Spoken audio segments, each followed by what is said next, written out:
আল্লাহ যাকে ভালোবাসে কিংবা আল্লাহ যাকে ভালোবাসতে চায়, আল্লাহ যাকে প্রিয় বানাতে চায়, তার উপর বিপদ বাড়িয়ে দেয়, মুসিবত বাড়িয়ে দেয়, কষ্ট বাড়িয়ে দেয়, শারীরিক কষ্ট বাড়িয়ে দেয়, অর্থনৈতিক কষ্ট বাড়িয়ে দেয়, পারিবারিক কষ্ট বাড়িয়ে দেয়, বদনাম বাড়িয়ে দেয়, জিল্লতি বাড়িয়ে দেয়, অপমান বাড়িয়ে দেয়, গীবত বেড়ে যায়, দুশমন বেড়ে যায়, আপনরাও পর হয়ে যায়, যাদেরকে খাওয়ায় তারাও পর্যন্ত পিঠে ছুরি মারতে প্রস্তুত হয়ে যায়।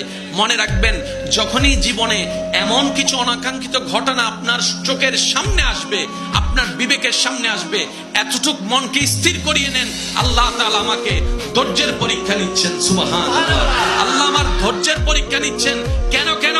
কারণ আল্লাহ তাআলা একমাত্র ধৈর্য ধারণকারীর সাথেই থাকেন। ইন্নাল্লাহা মা'আস সাবিরিন। তো রবের সাথে হওয়ার জন্য ধৈর্যের দরকার, ধৈর্য ধরার জন্য বিপদ আপদ কষ্টের সম্মুখীন হওয়ার দরকার। বলেন না সুবহানাল্লাহ। শুনেন, যেই কষ্ট সহ্য করার পরে মালিককে পাবো, সে কষ্ট তার কষ্ট থাকে না। ঠিক না বেঠিক বলেন না?